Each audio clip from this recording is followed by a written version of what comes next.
अश्वत्थामा हतो नरोवा कुंजरोवा, ये शब्द ने महाभारत की परिस्थितियां बदल दी। कहते हैं कि पांडव हार रहे थे क्योंकि जब तक द्रोणाचार्य जीवित थे उन्हें कोई हरा नहीं सकते थे, पर द्रोणाचार्य ने प्रण लिया था कि जब तक उसके पुत्र संसार में हैं तब तक उनके लिए लड़ेंगे।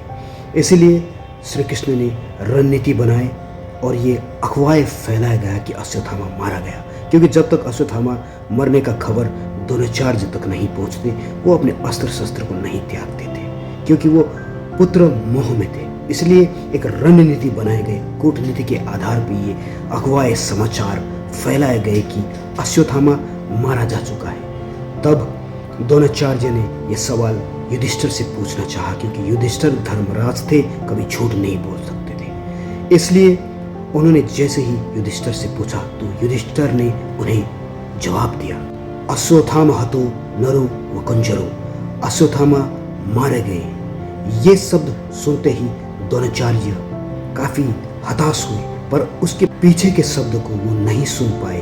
नरो व कुंजरो का अर्थ था कि नर था या हाथी था। युधिष्ठिर ने अश्वत्थामा मारा गया कहा। श्री कृष्ण ने पीछे से शंख की ध्वनि बजाई और उस शंख की आवाज से दूसरे शब्द यानी नर था या हाथी था वो शब्द द्रोणाचार्य सुन नहीं पाए। इसलिए वो अपने हताशता में, उत्तेजना में अस्त्र शस्त्र को त्याग कर बैठे और उसी क्षण का फायदा उठा के धृष्टद्युम्न ने उनका वध कर दिया। इस आधार से देखा जाए तो सीख क्या है? सीख यह है कि ऐसे अफवाहें, ऐसे प्रचार और ऐसे धोखाधड़ी आज के युग में होता रहता है, क्योंकि ये रणनीतियाँ हैं जो सामने वाले अपने शब्द का जंजाल बना के आप पर प्रस्तुत कर सकते हैं। इसलिए सावधान रहिए, अफवाहों के पीछे नहीं बल्कि विवेक का इस्तेमाल कीजिए।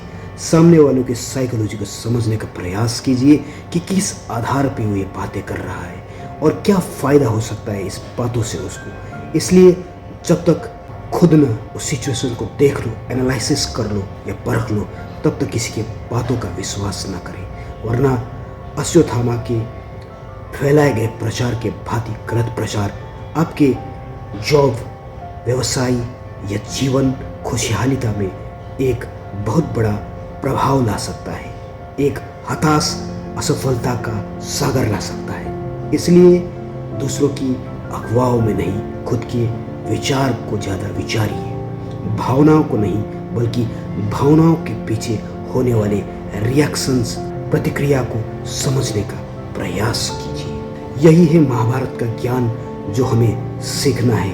हताशता में नहीं बल्कि विचारता में विजयी है। सोचिएगा जरूर। धन्यवाद।